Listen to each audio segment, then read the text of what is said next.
Le couteau, non, ce n'était pas un couteau, mais la lame invisible de la trahison s'enfonçait dans mon ventre, déchirant non pas la chair, mais l'âme même de ce que j'appelais famille.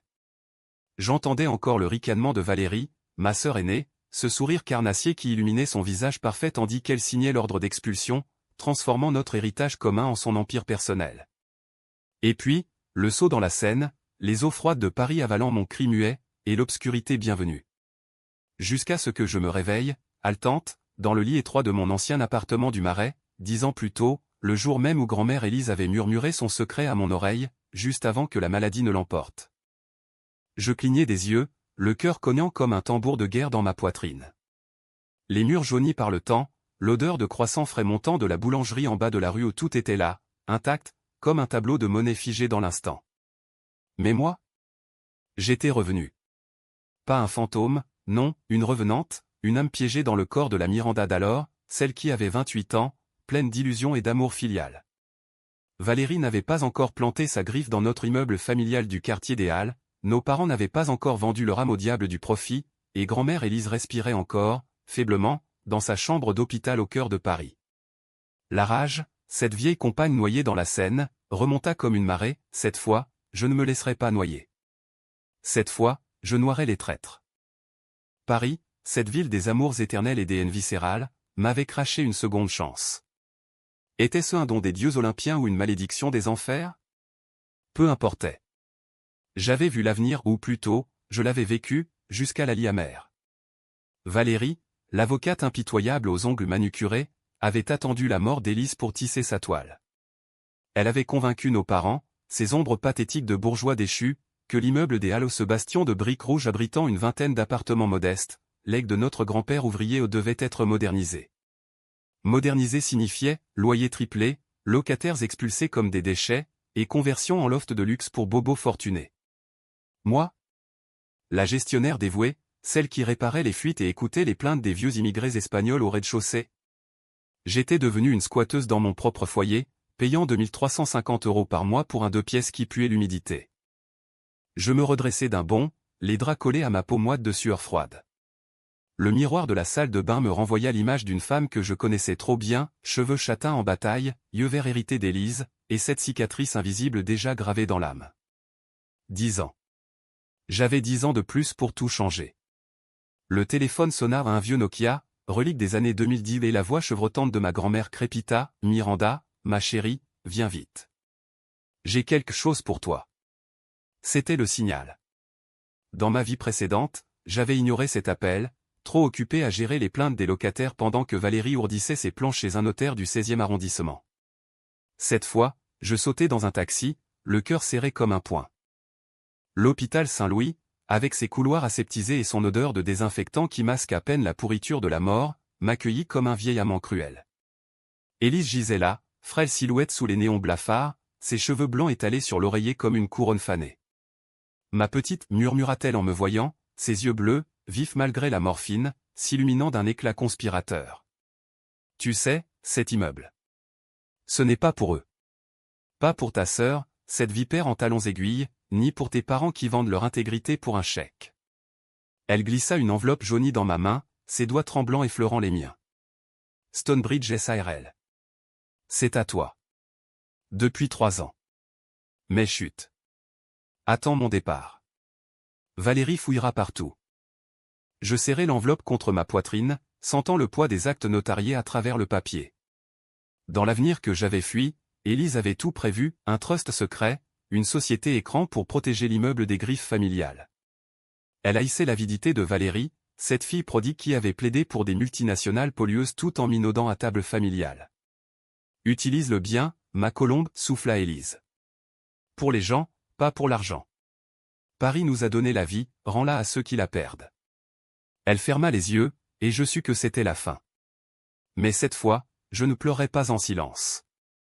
Je préparais la guerre. De retour dans mon appartement, j'ouvris l'enveloppe d'une main fébrile. Les documents étaient là, statut de la SARL, transfert de propriété daté de 2015, et une lettre d'Élise, plume élégante sur papier crème, « Miranda, si tu lis ceci, c'est que je suis parti. Valérie convoite tout au l'immeuble, ton cœur, notre histoire. Mais toi, tu es le gardien. Ne les laisse pas transformer notre refuge en mausolée du capital. Des larmes brouillèrent ma vue, non de chagrin, mais de fureur pure. J'avais vu Valérie signer l'augmentation, de 2350 à 7100 €, un chiffre absurde pour des appartes minuscules, juste pour me briser. Et nos parents? C'est juste, ma fille, avait dit papa, les yeux fuyants, pendant que maman hochait la tête, un verre de chardonnay à la main. Juste? C'était le meurtre lent d'une communauté. Les jours suivants furent un tourbillon de préparation. Je contactai discrètement maître Laurent Duval, l'avocat d'Élise, un homme sec comme un croûton de baguette, mais aux yeux perçants d'un aigle. Mademoiselle Wells, dit-il au téléphone, sa voix rauque de fumeur invétéré, votre grand-mère m'a briefé. La SARL est étanche. Mais votre sœur. Elle est rusée. Elle plaide au tribunal de commerce, elle saura flairer le piège. Nous nous rencontrâmes dans un café du quartier latin, sous les portraits jaunis de Sartre et Beauvoir, ironie du sort pour une histoire de trahison existentielle. Duval étala les papiers sur la table en zinc, bilan falsifié potentiel, clause antidilution, et un testament holographe scellé. Attendez qu'elle frappe la première, conseilla-t-il. Alors, frappez plus fort. Pendant ce temps, je feignais l'innocence. Aux dîners familiaux dans l'appartement haussmannien de nos parents, près des Champs-Élysées, je hochais la tête aux anecdotes de Valérie sur ses victoires judiciaires. J'ai sauvé une banque de la faillite hier, minaudait elle, ses lèvres rouges carmin s'étirant en un sourire qui me donnait la nausée. Papa, retraité de la finance, rayonnait, voilà ce que c'est, une vraie femme d'affaires. Maman, ancienne prof de littérature, ajoutait, et toi, Miranda, toujours à réparer les tuyauteries? Quand vas-tu viser plus haut? Je souriais, mordant l'intérieur de ma joue jusqu'au sang. Plus haut? J'allais les enterrer sous leurs propres mensonges. Mais la graine de la discorde germait déjà. Madame Ruth, la voisine d'en bas, une veuve polonaise aux cheveux teints en roux flamboyants, frappa à ma porte un soir pluvieux. Miranda, chérie, les murs craquent. Et j'ai vu ta sœur avec un agent immobilier louche. Ruth était le pilier de l'immeuble, survivante de la Shoah, elle payait son loyer rubis sur l'ongle depuis 30 ans, et ses ragots valaient de l'or. Je l'invitai à entrer, lui offris un thé à la menthe, et écoutai. Elle parle de repositionnement. Expulser les vieux comme moi pour des jeunes riches. Tes parents savent, mais ils ferment les yeux. Ses yeux, voilés par les ans, brillaient de peur. Protège-nous, petite. Je serrai sa main ridée. Cette fois, je le ferai. Pas pour l'honneur familial, mais pour la vengeance ou une vengeance qui rongerait Valérie de l'intérieur, comme un acide lent. Les semaines passèrent en un balai d'ombre. J'arpentais les couloirs de l'immeuble, notant chaque fissure, chaque plainte étouffée. Monsieur Garcia, le cordonnier basque du premier étage, me confia ses factures d'eau exorbitantes, la famille Johnson, des étudiants américains en Erasmus, murmurait sur les hausses à venir. J'ouvris un dossier secret sur mon ordinateur portable, preuve de négligence passée, email volé via un contact hacker discret, un locataire geek du 3e, et projection financière montrant comment Valérie avait déjà siphonné 75 000 € des fonds de maintenance pour ses vacances à Saint-Tropez. Elle croyait que j'étais faible, la petite sœur gestionnaire, bonne à polir les parquets. Mais j'étais revenu des abysses, forgé dans la mort. Le coup d'envoi vint plus tôt que prévu. Un matin d'octobre, gris et venteux comme l'âme de Paris en automne, Valérie débarqua dans mon bureau improvisé au rez-de-chaussée. Elle portait un tailleur Chanel impeccablement coupé, ses escarpins claquant comme des coups de fouet sur le carrelage usé. Miranda, ma chère, roucoulatait-elle, s'asseyant sans y être invitée, croisant ses jambes gainées de soie. On doit parler affaires. L'immeuble. Il sous-performe. Papa et maman sont d'accord, on augmente les loyers. Le tien passe à 7100 € dès le mois prochain. C'est juste, non? Le marché parisien explose. Son sourire, ce sourire que j'avais vu dans mes cauchemars, figé sur son visage tandis que je sombrais dans la scène illumina la pièce comme un néon toxique. Je sentis la bile monter, mais je tins bon, feignant la surprise. 7000? Valérie, c'est impossible. Les locataires ne tiendront pas. Elle rit, un tintement de cristal brisé. C'est la vie, petite sœur. Ou tu paies, ou tu dégages. Et ne t'inquiète pas pour les autres, on aura des locataires qui apprécient le luxe.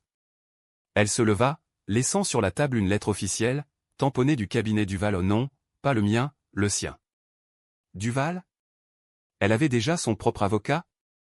Non, C'était une coïncidence cruelle, son associé s'appelait ainsi. Réfléchis-y. La famille d'abord. La porte claqua, et je restai seul avec le papier qui tremblait dans ma main. C'était le moment. J'appelai Ruth et Garcia, convoquai une réunion clandestine dans la cour intérieure, sous le figuier centenaire qui ployait sous les pluies d'automne. 20 visages tendus se pressèrent autour de la fontaine asséchée, veuves, artisans, étudiants, tous unis par la peur d'un Paris qui les chassait vers la banlieue. Écoutez, dis-je, la voix ferme comme l'acier trempé dans la Seine. Valérie veut nous détruire. Mais j'ai un plan. Élise m'a légué l'immeuble. Secrètement. Aidez-moi à le prouver, et on la renverse. Des murmures s'élevèrent, puis des applaudissements timides. Ruth posa sa main sur mon épaule, pour Élise. Et pour nous. La guerre était déclarée. Les nuits suivantes furent peuplées de fantômes. Pas ceux d'Élise, bienveillants et parfumés à la lavande de Provence, mais les miens, le splash de la Seine contre les quais, le froid qui engourdit les membres avant l'oubli, et le visage de Valérie, triomphant, lors de l'enterrement. Dans cette vie antérieure, après l'augmentation, j'avais supplié nos parents lors d'un dîner tendu à leur table du 8e arrondissement. C'est démentiel, avais-je plaidé, la voix brisée. Papa, avec son cigare éteint entre les doigts, avait haussé les épaules, Valérie sait ce qu'elle fait. C'est business, Miranda. Tu devrais apprendre. Maman, si fière de sa fille avocate, avait ajouté, elle te protège, en quelque sorte. Pense à l'avenir. Protéger ? Ils avaient validé l'expulsion de Ruth, fermé les yeux sur les factures falsifiées, tout pour ne pas froisser la favorite. Maintenant, armé de cette connaissance, je tissais ma toile. Avec Duval, nous auditâmes les comptes de l'immeuble, 75 000 € détournés, des réparations négligées causant des moisissures toxiques chez les Johnson, menant à des crises d'asthme chez leurs petites. C'est du pénal, grogna Duval dans son bureau encombré de la rue de Rivoli, pile de dossiers jaunis comme des vieux parchemins. Si on prouve la malversation, Valérie perd sa licence. Mais il y avait plus sombre, des emails hackés révélaient qu'elle avait poussé Élise à bout dans ses derniers jours, la harcelant pour des signatures, ignorant ses refus. Elle a accéléré la mort de grand-mère, murmurai-je, le cœur serré. Duval hocha la tête, preuve circonstancielle, mais explosive au tribunal. Je décidai de frapper là où ça faisait mal, la famille. J'invitai nos parents à un dîner de réconciliation dans mon appartement, prétextant une crise. Ils arrivèrent, maman en perles et papa en cravate club, l'air mal à l'aise devant les locataires qui passaient en saluant. « Qu'est-ce que c'est que ce cirque » s'exclama Valérie, arrivée en retard, son parfum Chanel numéro 5 étouffant l'air.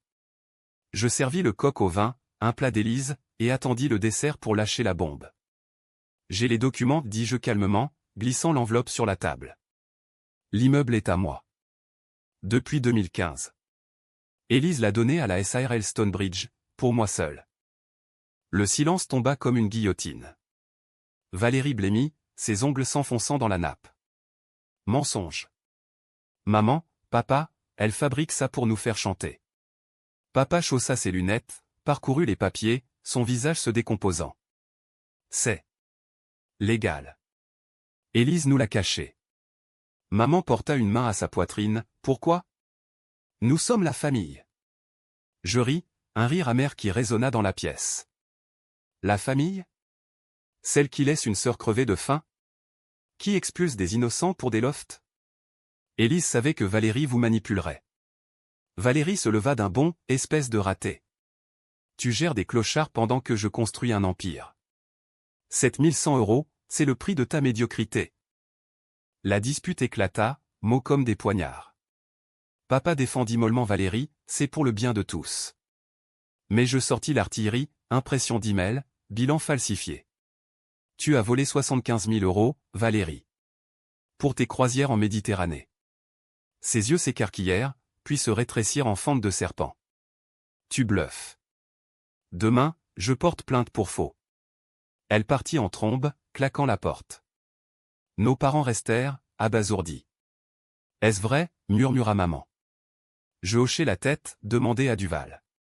Pour la première fois, je vis une fissure dans leur armure, le doute, ce ver qui ronge les certitudes. Le lendemain, l'enfer se déchaîna. Valérie lança une offensive légale, injonction pour usurpation de biens familiaux, perquisition demandée sur l'immeuble. Les locataires paniquèrent, Ruth me téléphona en larmes, ils veulent nous jeter dehors. Je tins une assemblée d'urgence dans la cour, sous une pluie fine qui lavait les péchés de Paris. Restez unis, plaidai-je. Vos témoignages sont notre bouclier. Garcia, tes factures, Johnson, tes factures médicales. Ils signèrent, 20 signatures comme un serment de la Bastille.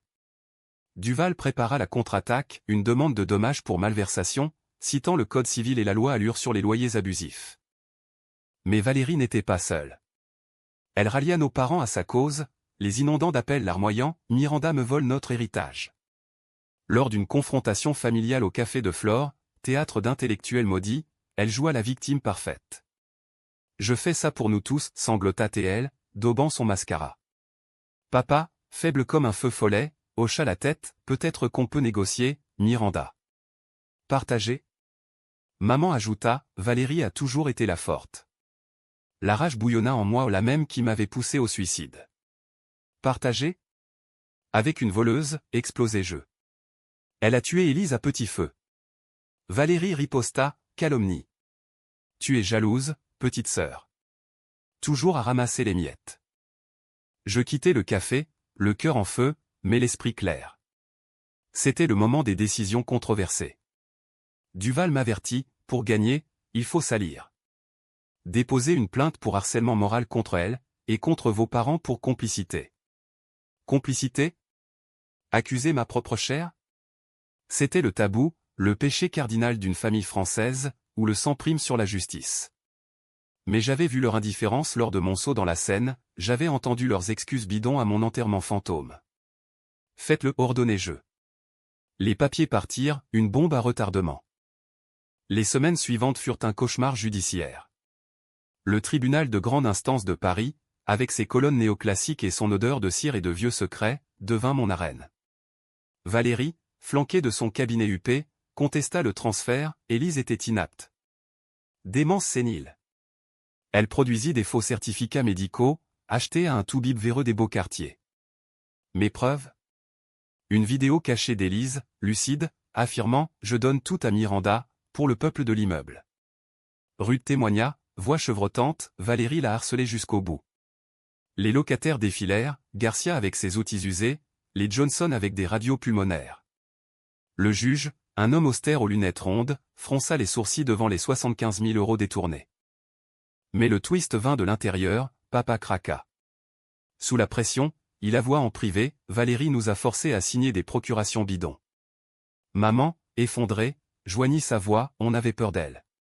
Leur trahison mutuelle non plus envers moi, mais envers Valérie fit basculer la balance. Le juge ordonna le gel des biens, remboursement intégral, et une enquête sur la firme de Valérie. Elle hurla en sortant du tribunal, « Ce n'est pas fini, salope !» Mais ça l'était, presque. Pourtant, la vengeance n'est pas propre. Accusés, mes parents me rongeaient, leurs appels larmoyants « Pardonne-nous », ma fille résonnait comme des chaînes. Était-ce justice, ou sadisme? Paris, avec ses lumières tremblantes sur la Seine, semblait me juger depuis les ponts. La victoire au tribunal fut un mirage dans le désert de la rancune. Valérie, suspendue de son barreau pour conduite déontologique douteuse, se terra dans un studio minable du 20e, loin des palaces de son ego. Ses appels rageurs « Tu m'as ruiné, Miranda. Maman et papa te haïssent maintenant » me parvenaient comme des échos lointains. Mais la vraie bataille rageait en moi. Revenant d'une mort injuste, j'avais cru que la loi suffirait, or, la loi est froide, et la famille est un poison chaud qui coule dans les veines. Nos parents, ces fantômes de la bourgeoisie parisienne, oscillèrent entre culpabilité et déni. Un soir, ils débarquèrent à l'immeuble, maman avec un bouquet fané d'Élise, papa les épaules voûtées comme un arlequin déchu. Nous voulons aider, balbutia papa, évitant mon regard. Réparer les chambres, peut-être? Je ris, amer, aider? Comme vous avez aidé Valérie à me noyer? Maman pleura, ses perles cliquetant comme des menottes, on était aveugles. Elle nous manipulait avec ses promesses de richesse. Aveugles? J'avais vu leurs yeux lors de l'augmentation, complices, pas dupes. Pourtant, une fissure en moi cette humanité maudite que la mort n'avait pas effacée murmura, pardonne? Non. Mais utilise-les. Très bien, concédai-je. Travailler pour les locataires. Nettoyer, peigner. gagnez votre rédemption. Ils acceptèrent, main tremblante, et pour la première fois, papa répara une fuite chez Ruth, ses doigts d'ex-banquier tachés de peinture. L'immeuble renaissait sous mes ordres. Avec les fonds récupérés, je lançai les rénovations, isolation phonique pour Garcia, rampe pour les vieux, et un fonds d'aide pour 17 familles menacées d'expulsion ailleurs à Paris. Les locataires, ces âmes oubliées de la capitale impitoyable, devinrent ma famille choisie. Ruth organisa des dîners polonais dans la cour, où le bigot mijotait sous les guirlandes lumineuses, les Johnson lancèrent un club d'anglais pour les enfants immigrés. « Tu es notre Élise » me dit Ruth un soir, ses yeux brillants sous la lune. Mais la nuit, seul, les souvenirs me hantaient, le seau, l'eau salée dans les poumons, et le sourire de Valérie au bord du quai, feignant l'inquiétude pour la police. Elle contre-attaqua, bien sûr. Une plainte pour diffamation familiale, déposée dans l'ombre d'un cabinet véreux. Miranda accuse sans preuve, piailla son avocat au téléphone. Duval rit, des preuves. Nous en avons des caisses. Mais le vrai poison était personnel, elle contacta les médias, un tabloïd people du genre Paris Match Le Coste, titrant Guerre de sœurs, héritage ensanglanté aux Halles. Des paparazzis campèrent devant l'immeuble, flashant les locataires comme des bêtes de foire. Mademoiselle Wells, est-ce vrai que vous avez volé votre sœur, hurla un journaliste bedonnant. Je claquai la porte, mais le doute s'insinua, et si la vengeance me transformait en monstre pire qu'elle? C'est alors que le passé mordit. Une lettre anonyme glissa sous ma porte, tu crois tout savoir? Demande à papa sur l'accident de 2005. L'accident? Celui qui avait tué grand-père, ouvrier méprisé par la famille. Je confrontai papa lors d'une pause peinture, sa chemise tachée de blanc comme un suaire. Quoi, l'accident? Il pâlit, outil tombant au sol. C'était Valérie. Elle conduisait ce soir-là. Ivre, après une dispute. Élise a étouffé l'affaire pour protéger la réputation familiale au point. Le monde vacilla. Valérie, meurtrière? Pas un accident banal, mais un homicide voilé, papa complice par silence, maman par déni. La trahison n'était pas financière, elle était sanguine, mortelle. Élise l'avait su, d'où le legs secret non seulement pour l'immeuble, mais pour punir. La rage revint, purifiée, aiguisée comme une lame de guillotine. Je confrontai Valérie dans un café anonyme du Marais, loin des regards.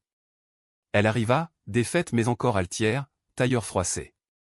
Quoi encore, siffla-t-elle. Je posai la lettre, 2005. Papa. L'accident. Son visage se figea, puis se brisa en un rictus haineux. Et alors? Il l'avait mérité, ce prolo ivrogne. Il voulait tout léguer aux ouvriers, pas à nous. Elle se pencha, voix basse comme un venin, et toi? Tu crois que ton saut était un accident? J'ai vu les caméras, petite sœur. Tu as sauté parce que je t'ai brisé. Et je le referai. Avait-elle poussé? Non, mais son orgueil avait tué, 2 fois. Je sortis, l'air automnal me giflant. Décision controversée numéro 2, révélez tout. Pas au tribunal trop tard pour homicide, mais à la famille, au monde. J'organisai un réveillon de vérité dans la cour, invités, parents, Valérie forcée par assignation, locataire comme jury populaire. Sous les lumières de Noël précoce, je lus la confession de papa, sa voix enregistrée tremblante, Valérie a tué père. Nous avons menti. Cris, pleurs, maman s'effondra, Valérie hurla, mensonge. Jalouse. Mais les locataires, ces témoins de la vie réelle, se levèrent, assez de secrets. Miranda nous sauve, vous nous tuez.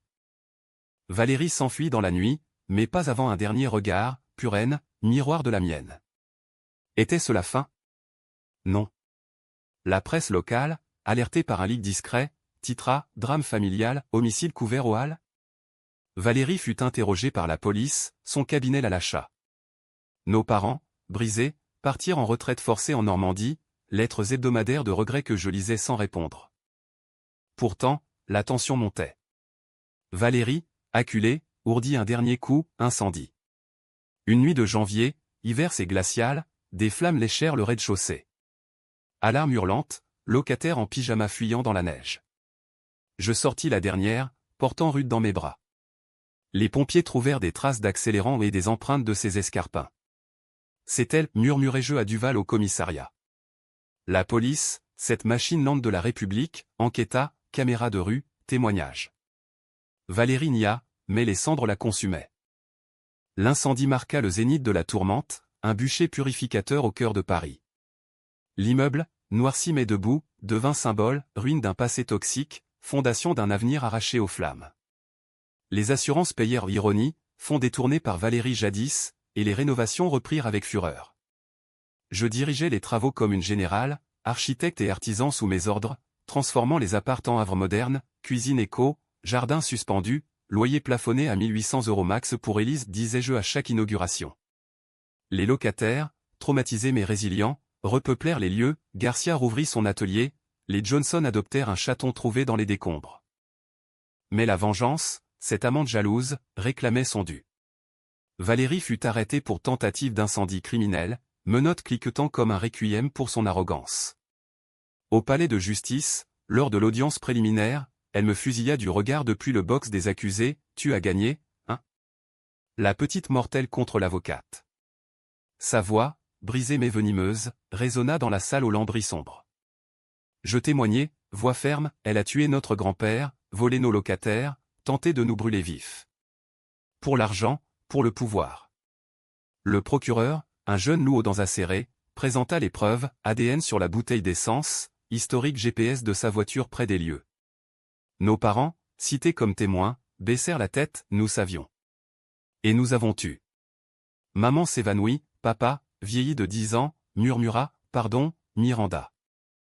Le juge, impassible comme une statue de la Concorde, ordonna la détention provisoire. Valérie hurla en sortant, c'est toi la criminelle. Tu as fabriqué tout ça avec tes mensonges de revenante. Revenante. Le mot me frappa comme un éclair. Avait-elle deviné? Non, simple insulte. Mais dans la foule des journalistes, un reporter me coinça, Mademoiselle Wells, des rumeurs, vous auriez changé après la mort d'Élise. Plus dure, plus calculatrice. Paris, ville de commérages éternels, flairait le surnaturel sous le drame. Je souris, énigmatique, la mort change tout le monde. Libéré de ses chaînes, je me tournai vers la reconstruction personnelle. Une décision controversée de plus, confronter mon propre suicide. Je visitai le pont où j'avais sauté au Pont-Neuf, ironie du sort, le plus ancien de la capitale. Debout sur les arches, vent fouettant mes cheveux, je hurlai dans le vide, pourquoi ai-je cédé? La scène, complice muette, répondit par un clapotis. Revenante, j'avais sauvé l'immeuble, brisé Valérie, fissuré les parents. Mais le vide persistait. Ruth, sentant mon tourment, m'invita à un pèlerinage, la tombe d'Élise au Père-Lachaise, parmi les cyprès et les ombres de Chopin.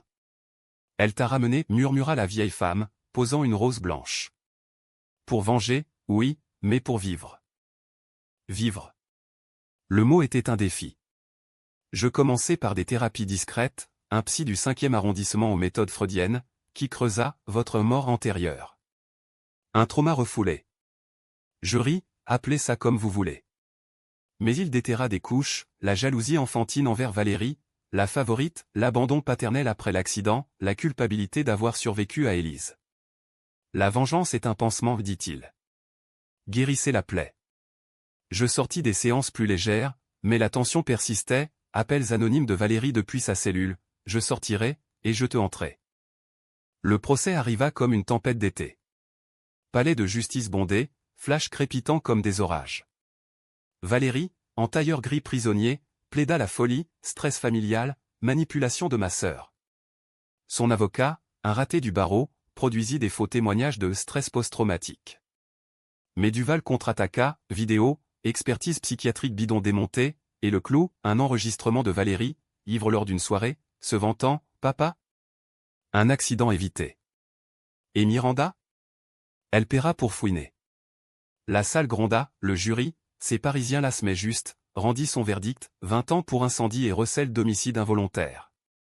Valérie s'effondra, hurlant des malédictions bibliques. Nos parents, dans la galerie, pleurèrent en silence. Après, dans un bistrot anonyme, papa tendit une main, laisse-nous réparer. Maman ajouta, on vend la maison des champs. Pour l'immeuble. Je les regardai, ces ombres usées, et pour la première fois, la pitié perça la rage. D'accord. mais sous surveillance. C'était la guérison controversée, pardonner sans oublier, une danse française de l'absinthe et des regrets. Pourtant, le twist guettait. Une lettre de Valérie, depuis Fresnes, tu crois m'avoir battu? Élise m'a légué un secret à moi aussi. Lis les annexes du testament. Mon sang se glaça. Duval fouilla, une clause cachée, un coffre à la banque. Dedans? Des documents prouvant que grand-père n'était pas mort accidentellement. Valérie avait raison, mais Élise avait comploté pour le couvrir, par amour filial tordu.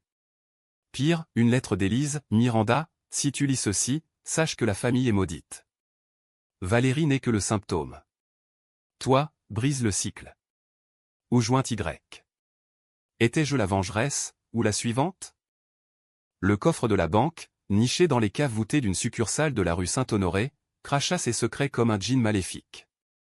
Duval et moi, masque de neutralité, décryptâmes les papiers jaunis, lettres codées, virements occultes, et la révélation finale: grand-père n'avait pas succombé à un accident, Valérie l'avait heurté volontairement, dispute sur l'héritage ouvrier, et Élise, dans un geste d'amour pervers, avait falsifié les rapports pour protéger sa fille prodigue.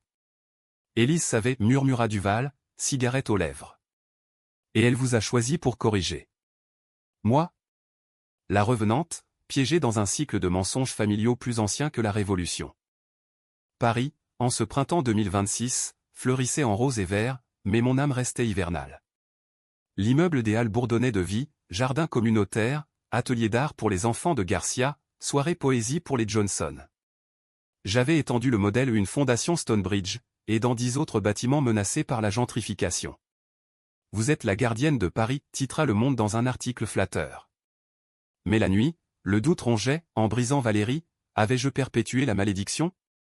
Ces lettres de prison, de plus en plus démentes, suppliaient, rejoins-moi. On peut tout reprendre. Non. Mais le pardon? Une décision finale, controversée jusqu'à l'os. Je visitais Fresnes un après-midi pluvieux, mur de béton suintant comme des larmes refoulées. Valérie, amaigrie, cheveux ternes, me reçut derrière la vitre, la revenante daigne venir. Je sursautai au comment? Tes yeux ricanaient-elle. Ils ont vu l'au-delà. Élise te l'a dit, on est maudite. Je posai la main sur la vitre, pas moi. J'arrête le cycle. Elle rit, brisée, trop tard. Papa se suicide la semaine dernière. Culpa. Le monde s'effondra. Papa, parti en Normandie, s'était pendu dans la grange, note, pour Miranda, pardon. Maman, folle de chagrin, errait dans les rues. Le bic ACH s'abattit, ma vengeance avait tué, indirectement. Valérie hurla, tu vois? On est pareil. Je quittai la prison, la pluie lavant mes larmes au nom de regret, mais de clarté. Revenante, j'avais sauvé des vies, mais perdu la mienne. Twist final, dans le testament caché, Élise avait prévu ça. Si la malédiction frappe, Miranda, part. Reconstruit ailleurs. Paris n'est qu'un décor. Je vendis l'immeuble aux locataires en coopérative, fonds pour leur autonomie. Maman partit en maison de repos, Valérie, en cellule, devint un fantôme. 6 mois plus tard, je marchais sur les quais de la Loire, à Nantes, vent salin chassant les ombres. Une nouvelle vie, gestion d'un collectif éco, sans chaîne familiale. La Seine m'avait reprise, la Loire me berçait. Vengeance accomplie, mais à quel prix? Était-ce happy end, ou tragédie? En France, les deux se confondent, comme le vin et les regrets. Et moi, revenante, je vivais enfin non pour haïr, mais pour aimer les oublier.